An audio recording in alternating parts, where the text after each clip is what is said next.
Friends ಮರ ಬಿದ್ದೋಗ್ಬಿಟ್ಟೈತೆ.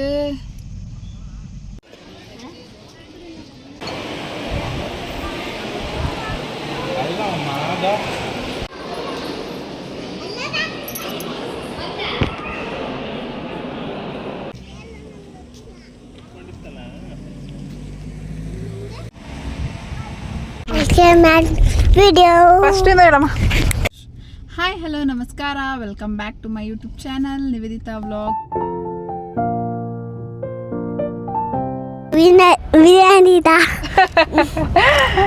Hi ನಮಸ್ಕಾರ, ಎಲ್ಲರೂ ಹೇಗಿದ್ದೀರಾ? ಎಲ್ಲರೂ ಆರಾಮಾಗಿದ್ದೀರಾ ಅಂತ ಬಯಸ್ತೀನಿ. ನಾನು ನಿಮ್ಮ ಪ್ರೀತಿಯ Nivedita. Welcome back to my YouTube channel Nivedita vlog. ಇವತ್ತು ನಾವು ಎಲ್ಲಿಗೆ ಹೋಗ್ತಿದ್ದೀವಿ? ಯಾವ ಊರು?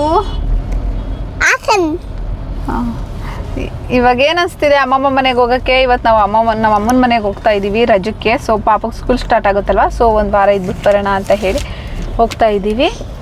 ಇವತ್ತಿನ ಡೇ ಹೇಗಿರುತ್ತೆ ಅಂತ ನಿಮ್ಮ ಜೊತೆನೇ ಶೇರ್ ಮಾಡ್ತೀನಿ. ಆಲ್ರೆಡಿ ಇವಾಗ 12 ಗಂಟೆ ಆಗಿದೆ. ನಾವು ದೇವಸ್ಥಾನಕ್ಕೆ ಹೋಗಿ ನಮ್ಮ ಮನೆ ದೇವ್ರಿಗೆ ಹೋಗಿ ಅಲ್ಲಿಂದ ಊರಿಗೆ ಹೋಗ್ತೀವಿ. ಊರಲ್ಲಿ ನಮ್ಮ ಅಕ್ಕ ಅವ್ರು ಆಲ್ರೆಡಿ ಬಂದಿದ್ದಾರೆ. ಅವ್ರದ್ದು ರಿಲೇಟಿವ್ಸ್ ಯಾರ್ದು ಮದುವೆ ಇತ್ತು. ಸೊ ಮದುವೆ ಎಲ್ಲ ಮುಗಿಸ್ಕೊಂಡು ನಮ್ಮ ಅಮ್ಮನ ಮನೆಯಲ್ಲೇ ಇದ್ದಾರೆ. ಸೊ ಒಂದು 3-4 ಡೇಸ್ ಅವರು ಕೂಡ ನಮ್ಮ ಜೊತೆ ಇರ್ತಾರೆ. ಫುಲ್ ಎಂಜಾಯ್ ಮಾಡ್ತೀವಿ. ಅದನ್ನೆಲ್ಲ ವೀಡಿಯೋ ಎಲ್ಲ ಕ್ಯಾಪ್ಚರ್ ಮಾಡಿ ನಿಮ್ಮ ಜೊತೆನೇ ಶೇರ್ ಮಾಡ್ತೀನಿ. ವೀಡಿಯೋಸ್ ಇಷ್ಟ ಆಗ್ತಿದೆ ಅಂತ ಬಯಸ್ತೀನಿ, ಅನ್ಕೊತೀನಿ. ಇಷ್ಟ ಆದರೆ ಲೈಕ್ ಮಾಡಿ, ಶೇರ್ ಮಾಡಿ, ಹಾಗೆ ಸಬ್ಸ್ಕ್ರೈಬ್ ಮಾಡ್ಕೊಳ್ಳಿ. ಬನ್ನಿ ವಿಡಿಯೋ ಹೇಗಿರುತ್ತೆ ಅಂತ ಫುಲ್ ವಿಡಿಯೋ ನೋಡಿ. ನೀನು ಹೇಳಿ ಇವಾಗ ಅಮ್ಮಮ್ಮನ ಮನೆಗೆ ಹೋಗ್ತಿದ್ಯಾ ಅಲ್ವಾ? ಏನ್ ಅನ್ಸ್ತಿದೆ? ಖುಷಿ ಆಗ್ತಿದ್ಯಾ? ಎಷ್ಟು ದಿನ ಇರ್ಬೇಕು ಅಮ್ಮಮ್ಮನ ಮನೇಲಿ? 2 ದಿನ. 2 ದಿನನಾ? 2 ದಿನ ಅಂದ್ರೆ 2 ಡೇಸ್. 2 ಡೇಸ್. ಏನ್ ಹೇಳ್ತೀಯಾ ಅಮ್ಮಮ್ಮಂಗೆ? ಹತ್ರ ಎದ್ದೇಳು, ಮೇಲೆ ಬಾ, ಕಾಣಿಸಲ್ಲ ನೀನು ಆಮೇಲೆ. ಹೇಳು. ಏನಲ್ಲಿ ನಿತಿ ಮಾಮನ ಬಗ್ಗೆ ಹೇಳು. ನಿತಿ ಮಾಮ ಅಂದ್ರೆ ಹೆಂಗೆ? ನಿನ್ಗೆ ಇಷ್ಟನಾ, ಇಷ್ಟ ಇಲ್ವಾ? ಏನೆಲ್ಲ ಕೊಡ್ಸುತ್ತೆ ಮಾಮ? ಬಾ ಹತ್ರ ಬಾ. ಮಾಮ ಇಷ್ಟ. ಮುಂದೆ ಬಾ. ಹೇಳಿ ಇವಾಗ. ಸರಿ ಹೇಳು. ನಿತಿ ಮಾಮ ಅಂದ್ರೆ ಇಷ್ಟನಾ? ಏನ್ ಕೊಡ್ಸುತ್ತೆ ಇವಾಗ? Ice cream. ಆಮೇಲೆ ಬಬ್ಲು ಅಣ್ಣನ ಬಗ್ಗೆ ಹೇಳು. ಬಬ್ಲು ಏನ್ ಹೇಳ್ತಾನೆ? ಎಲ್ಲ ಸುಮ್ಮನೆ ಗೊತ್ತಿಲ್ಲ ಅಂತಾಳೆ. ವಿಡಿಯೋ ಆಫ್ ಮಾಡಿದ್ರೆ ಫುಲ್ ಮಾತಾಡ್ತಾ ಇರ್ತಾಳೆ. ಇದೇ ಕತೆ ಫ್ರೆಂಡ್ಸ್ ಇವಳ್ದು. ನನ್ನ ಲೈಫ್ ಬಿದ್ದೋಯ್ತು.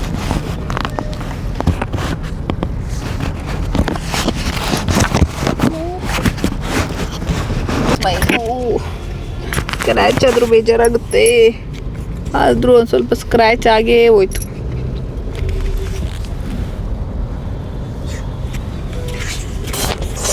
ಅಷ್ಟೇ.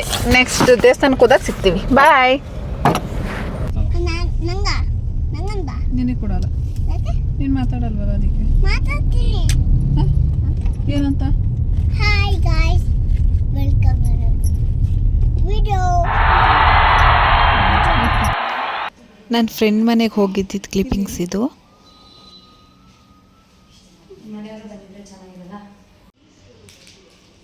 ರೈಟ್ ಹ್ಯಾಂಡಲ್ಲಿ ಥ್ಯಾಂಕ್ ಯು ಅಂತ ಹೇಳು. ಥ್ಯಾಂಕ್ ಯು ನಿಯಾಲ್ ಅಂತ ಹೇಳಬೇಕು. ಹಾಯ್ ಹಲೋ ನಮಸ್ಕಾರ, welcome back to my YouTube channel Nivedita vlogs. ಹೇಳು. Hi guys, welcome video. 1/4 ಗಂಟೆ ಮಾತಾಡಿದ್ದೀನಿ, ಬಟ್ ಮೈಕೆ ಆನ್ ಮಾಡ್ಕೊಂಡಿಲ್ಲ. ಸೊ ಹಾಗಾಗಿ ಮತ್ತೆ ರೀಟೇಕ್. ನನ್ನ ಫ್ರೆಂಡ್ ಮನೆಗೆ ಹೋಗಿದ್ದೆ, ಕರಾಟೆ ಫ್ರೆಂಡು.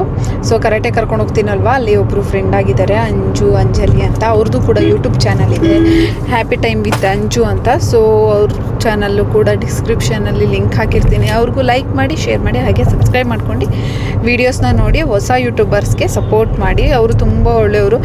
ಈಗ ಒಂದು 8 ಮಂತ್ಸ್ ಆಗಿರಬೇಕು ನಾವು ಫ್ರೆಂಡ್ಶಿಪ್ ಮಾಡಿ, ಫ್ರೆಂಡ್ ಆಗಿ. ಬಟ್ ಎಷ್ಟೋ ವರ್ಷದಿಂದ ಫ್ರೆಂಡ್ಸ್ ಏನೋ ಅನ್ನೋ ಥರ ಕ್ಲೋಸು. ಇದೇ ಥರ ಇರಲಿ ನಮ್ಮ ಫ್ರೆಂಡ್ಶಿಪ್ ಅಂತ ಅನ್ಕೊತೀನಿ.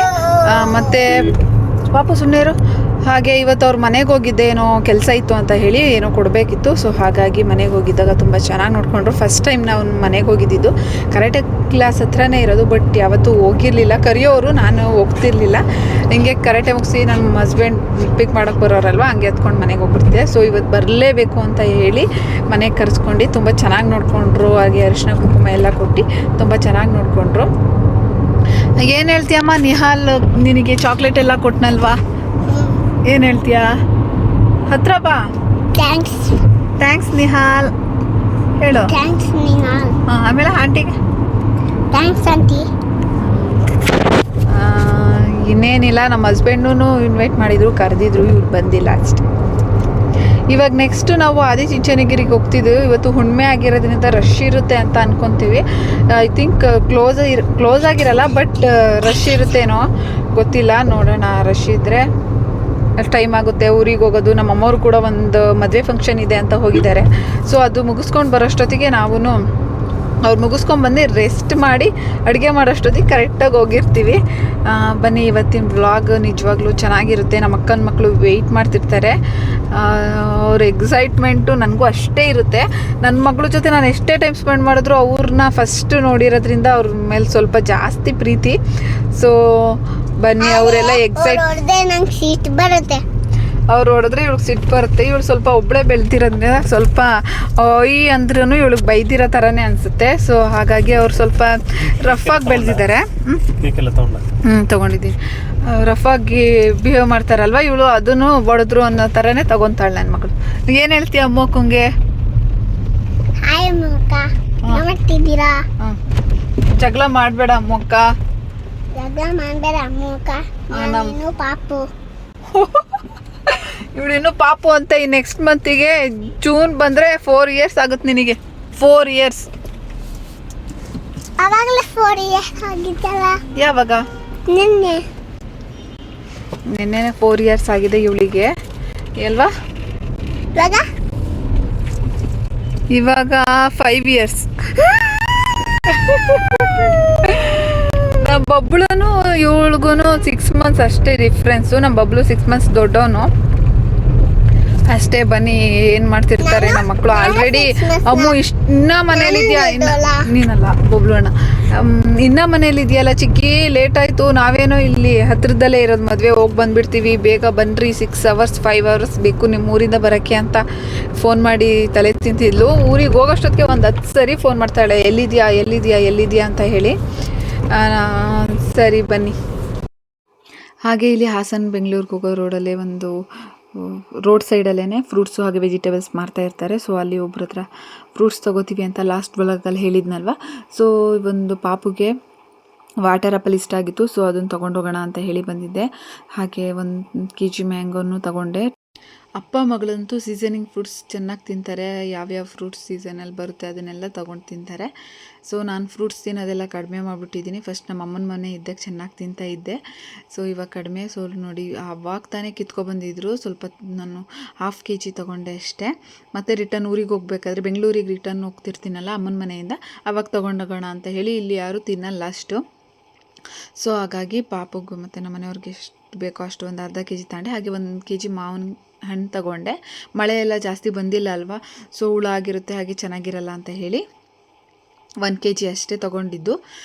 ಹಾಗೆ ನನಗೆ ಅವರು ತುಂಬ ವರ್ಷದಿಂದ ಪರಿಚಯ ಇರೋದ್ರಿಂದ ಹಲಸಿನ ಹಣ್ಣು ಕೂಡ ಪಾಪು ಕೊಡು ಅಂತ ಹೇಳಿ ಕೊಟ್ಟರು. ತುಂಬ ಒಳ್ಳೆಯವರು. ನಿಮಗೂ ಕೂಡ ಅವ್ರದ್ದು ಡೀಟೇಲ್ಸ್ ಬೇಕು ಅಂತ ಅಂದರೆ ನೆಕ್ಸ್ಟ್ ಅಮ್ಮನ ಮನೆಯಿಂದ ಹೋಗ್ತಿರ್ತೀನಲ್ಲ, ಆವಾಗ ತೊಗೊಳಕ್ಕೆ ಹೋಗ್ತೀನಲ್ವ, ಆವಾಗ ತಿಳಿಸ್ಕೊಡ್ತೀನಿ. ಅವರು ರೀಸನಬಲ್ ಆಗು ಕೂಡ ಹಾಕ್ಕೊಡ್ತಾರೆ. ಅಕ್ಕಪಕ್ಕ ಕೇಳಿದ್ರೆ ಸ್ವಲ್ಪ 10-20 ರೂಪಾಯಿ ಜಾಸ್ತಿನೇ ಇರುತ್ತೆ, ಬಟ್ ಇವರು ಕಡಿಮೆ ಹಾಕ್ಕೊಡ್ತಾರೆ. ತುಂಬ ಒಳ್ಳೆಯವರು. ಹಾಗೆ ನೀಟಾಗೂ ಕೂಡ ಹಾಳಾಗಿರೋದೆಲ್ಲ ಫ್ರೂಟ್ಸ್ ಎಲ್ಲ ಕೊಡಲ್ಲ. ಇವಾಗ ಆರಾಮಾಗಿ ಈ ಥರ ಫ್ರೂಟ್ಸು ಏನಾದರೂ ಕೊಟ್ಬಿಟ್ರೆ ನೀಟಾಗಿ ತಿನ್ಕೊಂಡು ಕೂತ್ಕೊತಾಳೆ. ಅವ್ಳ ಮುಂದೆ ಬಂದು ಕೂತ್ಕೊಂಡು ಏನು ನನಗೇನು ಹಿಂಸೆ ಕೊಡಲ್ಲ. ಬುಕ್ಸು ಈ ಥರ ಫ್ರೂಟ್ಸು ಏನಾದರೂ ತಿನ್ನೋಕ್ಕಿದ್ರೆ ಹಿಂದೆನೇ ಕೂತ್ಕೊಂಡು ಆರಾಮಾಗಿ ಕೂತ್ಕೊಂಡಿರುತ್ತೆ. ಈಗ ಅಷ್ಟೇ ಟ್ರೈನಿಗೆ ಬಂದಿದ್ದೀವಿ.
ಹಾಗೆ ನಾವು ಕಾಲಭೈರವೇಶ್ವರ ದೇವಸ್ಥಾನಕ್ಕೆ ಹೋಗ್ತಿದ್ದೀವಿ. ನಮ್ಮ ಮನೆ ದೇವರು, ನನ್ನ ಹಸ್ಬೆಂಡ್ ಮನೆ ದೇವರು ಕೂಡ, ನಮ್ಮ ಅಮ್ಮನ ಮನೆ ದೇವರು ಕೂಡ ಎರಡೂ ಕಾಲಭೈರವೇಶ್ವರ ದೇವಸ್ಥಾನನೇ. ಸೊ ಹಾಗಾಗಿ ಆವಾಗವಾಗ ಹೋಗ್ತಾನೆ ಇರ್ತೀವಿ. ಅಮ್ಮನ ಮನೆಗೆ ಏನಾದರೂ ಹೋಗಬೇಕು ಅಂತ ಅಂದರೆ, ಇವತ್ತು ಹುಣ್ಣಿಮೆ ಆಗಿರೋದ್ರಿಂದನೂ ಕೂಡ ಪೂಜೆ ಎಲ್ಲ ಚೆನ್ನಾಗಿ ಮಾಡಿರ್ತಾರಲ್ವ, ಅಮಾವಾಸ್ಯೆ ಹುಣ್ಣಿಮೆಲೆ ಪೂಜೆ ಚೆನ್ನಾಗಿ ಮಾಡ್ತಾರೆ. ಸೊ ಹಾಗಾಗಿ ಹೋಗೋಣ ಅಂತ ಹೇಳಿ ಹೋಗ್ತಾ ಇದ್ದೀವಿ. ಬೆಂಗಳೂರು ಬಿಟ್ಟಾಗ ಫುಲ್ ಬಿಸಿಲಿತ್ತು. ಅದಾದಮೇಲೆ ಸ್ವಲ್ಪ ದೂರ ಬಂದಮೇಲೆ ಫುಲ್ ಮಳೆ ಮೋಡ ಆಗಿತ್ತು. ಸ್ವಲ್ಪ ಕಡೆ ಮಳೆ ಕೂಡ ಬಂದಿತ್ತು. ಫುಲ್ ವೆದರ್ ಅಂತೂ ಚಿಲ್ಲಾಗಿತ್ತು, ಚೆನ್ನಾಗಿತ್ತು, ಕೂಲಾಗಿ ತಂಪಾಗಿ. ಹಾಗೆ ದೇವಸ್ಥಾನ ಫುಲ್ ರಶ್ ಇರುತ್ತೆ ಅಂತ ಅಂದ್ಕೊಂಡಿದ್ದೆ, ಬಟ್ ಅಷ್ಟೊಂದೇನು ರಶ್ ಇರಲಿಲ್ಲ. ಹಾಗೆ ಸಂಜೆ ಆಗಿತ್ತಲ್ವ, ಸೊ ಹಾಗಾಗಿ ಜನನೂ ಕೂಡ ಕಡಿಮೆ ಇದ್ದರು. ನೀಟಾಗಿ ದೇವ್ರ ದರ್ಶನ ಎಲ್ಲ ಮಾಡ್ಕೊಂಡು ಬಂದ್ವಿ. ಹಾಗೆ ಗುರುಗಳದ್ದು ಗದ್ದುಗೆ ಮಾಡಿದಾರಲ್ವ, ಸೂಪರ್ ಆಗಿದೆ. ಫುಲ್ ಕಲ್ಲಲ್ಲಿ ಕಟ್ಟಿರೋದು, ಒಳಗಡೆ ಅಂತೂ ಫುಲ್ ಅದ್ಭುತವಾಗಿದೆ. ಅದನ್ನು ಕೂಡ ವಿಡಿಯೋ ಮಾಡಿದ್ದೀನಿ. ವಿಡಿಯೋ ಸ್ಕಿಪ್ ಮಾಡಿದೆ, ಫುಲ್ ವಿಡಿಯೋ ನೋಡಿ, ಫುಲ್ ನೀವು ಕೂಡ ನೋಡ್ತೀರಾ. ಹಾಗೆ ಸಾಧ್ಯವಾದರೆ ಹೋಗಿ ಅಲ್ಲೂ ಕೂಡ ನೋಡ್ಕೊಂಡು ಬಂದು, ತುಂಬ ಚೆನ್ನಾಗಿ ಮಾಡಿದ್ದಾರೆ. ಹೌದು,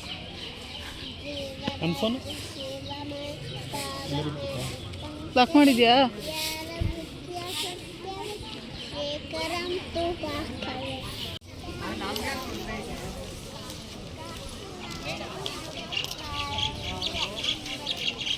ಪಾಪ ಕೈ ತಗ್ಸು.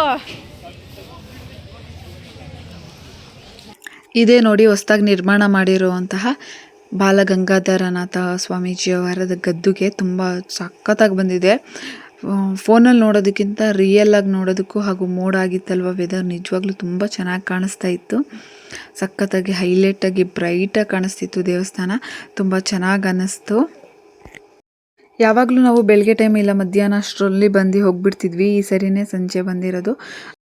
ಕಲ್ಲು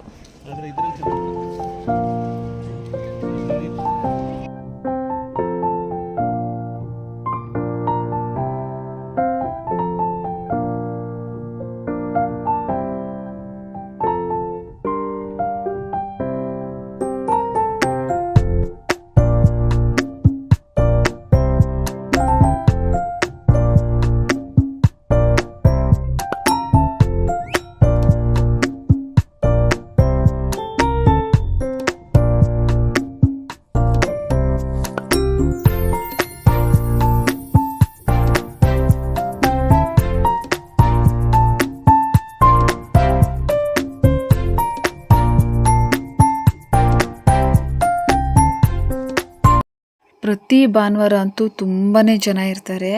ಹಾಗೆ ದರ್ಶನ ಕೂಡ ಬೇಗ ಮಾಡಿಸ್ತಾರೆ, ಬೇಗ ಕಳಿಸಿ. ಸೊ ಇವತ್ತಂತೂ ನೋಡಿ ತುಂಬ ಕಡಿಮೆ ಜನ ಇದ್ದರು, ತುಂಬ ಚೆನ್ನಾಗಿ ದರ್ಶನ ಆಯಿತು. ಹಾಗೆ ವಿಡಿಯೋ ಕೂಡ ನೀಟಾಗಿ ಮಾಡ್ಕೊಂಬರೋಕ್ಕಾಯ್ತು. ವಿಡಿಯೋದಲ್ಲಿ ನೀವು ಕೂಡ ಕಾಲಭೈರವನ ದರ್ಶನ ಮಾಡಿದ್ದೀರಾ ಅಂತ ಅಂದ್ಕೊತೀನಿ.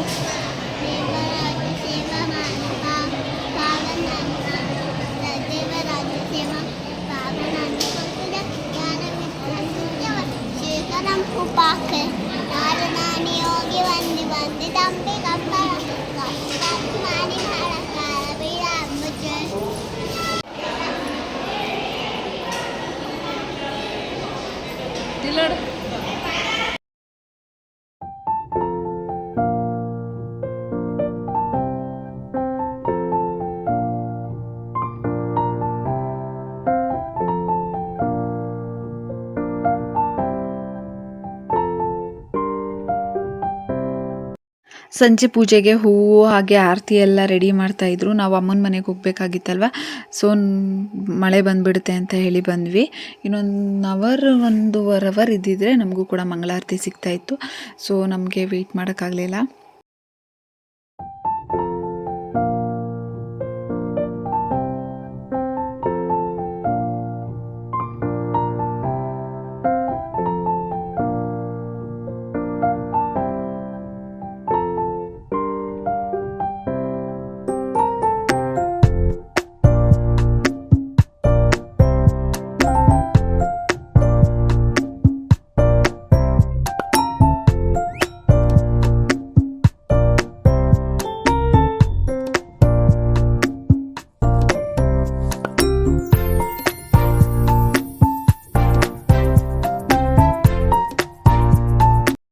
ಫಸ್ಟೆಲ್ಲ ದೇವ್ರ ದರ್ಶನ ಮಾಡ್ಕೊಂಡು ಅದೇ ಮೇನ್ ಗೇಟಿಂದನೇ ಎಕ್ಸಿಟ್ ಆಗೋದಿತ್ತು ದೇವ್ರ ದರ್ಶನ ಮುಗಿದ್ಮೇಲೆ. ಇವಾಗ ಇನ್ನೊಂದು ಡೋರಿಂದ ಈ ಬಾಲಗಂಗಾಧರನಾಥ ಸ್ವಾಮಿಗಳಿದಾರಲ್ವ ಅವರು ಗದ್ದುಗೆಗೆ ನೋಡೋಕ್ಕೆ ಡೈರೆಕ್ಟ್ ಕನೆಕ್ಟ್ ಆಗುತ್ತೆ. ಸೊ ಅಲ್ಲಿಂದ ಬಂದ್ವಿ.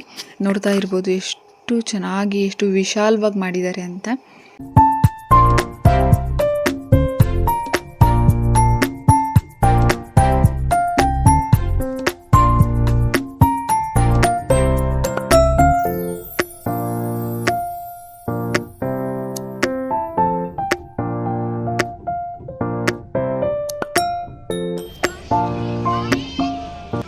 ಎತ್ಕೋ ಪಾಪುನ ಬೇಬಿ. ಇವಾಗ ಹೊಸ್ದಾಗಿ ಮಾಡಿರೋಂತಹ ಗುರುಗಳ ಗದ್ದುಗೆ ಅದು. ಕೆಳಗಡೆ ಗುರುಗಳದ್ದು ಸಮಾಧಿ ಇರೋದು, ಅದ್ರ ಮೇಲೆ ಗದ್ದುಗೆ ಥರ ಮಾಡಿದ್ದಾರೆ. ತುಂಬ ಚೆನ್ನಾಗಿದೆ. ಅದೇ ಗದ್ದಿಗೆನೇ, ಗದ್ದಿಗೆ ಅಂದರೆ ಸಮಾಧಿ. ಇವರು ಹೇಳೋದು ಗದ್ದಿಗೆ. ಸೆಕ್ಯೂರಿಟಿ ಅಂಕಲ್ ಅವರು ಹೇಳಿದ್ರು. ಫಸ್ಟ್ ಟೈಮ್ ನಾನು ನೋಡಿದ್ದೆ.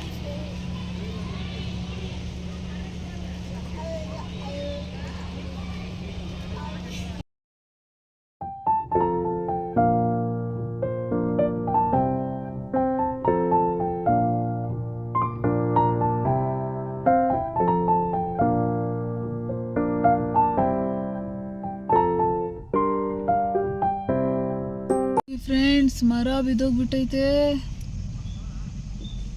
ಈಗ ಜಸ್ಟ್ ಬಿದ್ದೋಗಿರೋದು ಅನ್ಸುತ್ತೆ ನೋಡಿ. ಹೋಗೋಕೆ ಜಾಗನೇ ಇಲ್ಲ.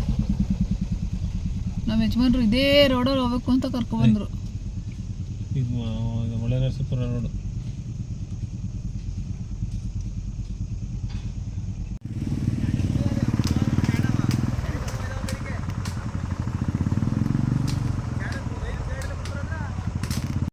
ಆ ಅಣ್ಣಂದಿರೆಲ್ಲ ಮರ ಕಟ್ ಮಾಡಿ ರೋಡ್ನ ಕ್ಲಿಯರ್ ಮಾಡೋಕ್ಕೆ ಬಂದಿದ್ದವರಲ್ಲ, ಅವರು ಹಾಗೆ ಎಳ್ನೀರೆಲ್ಲ ತೊಗೊಂಡೋಗ್ತಿದ್ರು. ಸೊ ರೋಡ್ ಬ್ಲಾಕ್ ಆಗಿತ್ತಲ್ವ, ಸೊ ಅವರು ಕೂಡ ಬೇರೆಯವರಿಗೆ ತೊಂದರೆ ಆಗುತ್ತೆ ಅಂತ ಹೇಳಿ ಜನರಿಗೆ ಎಲ್ಲ ಮರ ಕಟ್ ಮಾಡಿ ಸೈಡಿಗೆ ಹಾಕಿ ಹೆಲ್ಪ್ ಮಾಡಿದ್ದು. ಅವರಿಗೆಲ್ಲ ಥ್ಯಾಂಕ್ಸ್ ಹೇಳೋಕ್ಕೆ ಇಷ್ಟಪಡ್ತೀನಿ. ಯಾಕಂದರೆ ನಾವು ಒಂದು 20 ನಿಮಿಷ ವೆಯ್ಟ್ ಮಾಡಿದ್ವಿ. ಕ್ಲಿಯರ್ ಆಯಿತು ಹೋಗಿ ಅಂತ ಹೇಳಿದರು. So thank you brothers. ಇವಾಗ ನನಗೆ ಮೇನ್ ರೋಡಲ್ಲಿ ಹೋಗೋದಕ್ಕಿಂತ ಈ ಥರ ಹಳ್ಳಿ ರೋಡಲ್ಲಿ ಹೋಗೋಕ್ಕೆ ತುಂಬ ಇಷ್ಟ ಆಗುತ್ತೆ. ವೆದರು, ನೇಚರು, ಹಾಗೆ ಅಕ್ಕಪಕ್ಕ ಗಿಡ ಮರ ಎಲ್ಲ ನೋಡ್ಕೊಂಡು. ಅಮ್ಮನ ಮನೆಗೆ ಬರೋಷ್ಟೊತ್ತಿಗೆ ರಾತ್ರಿ ಹೋಗಿತ್ತು. ಸೊ ಕಾಫಿ ಕುಡ್ಕೊಂಡು ಟೈಮ್ ಸ್ಪೆಂಡ್ ಮಾಡ್ತಾ ಇದ್ದೀವಿ. ನೆಕ್ಸ್ಟ್ ವಿಡಿಯೋದಲ್ಲಿ ಮತ್ತೆ ಸಿಗ್ತೀನಿ. ಈ ವಿಡಿಯೋ ಇಷ್ಟ ಆಗಿದೆ ಅಂತ ಭಾವಿಸ್ತೀನಿ. ಇಷ್ಟ ಆದರೆ ಲೈಕ್ ಮಾಡಿ, ಶೇರ್ ಮಾಡಿ, ಹಾಗೆ ಸಬ್ಸ್ಕ್ರೈಬ್ ಮಾಡ್ಕೊಳ್ಳಿ. Thank you for watching. Next video ಅಕ್ಕನ ಜೊತೆ ಆಗಿರುತ್ತೆ. ವೆಯ್ಟ್ ಮಾಡ್ತಾಯಿರಿ.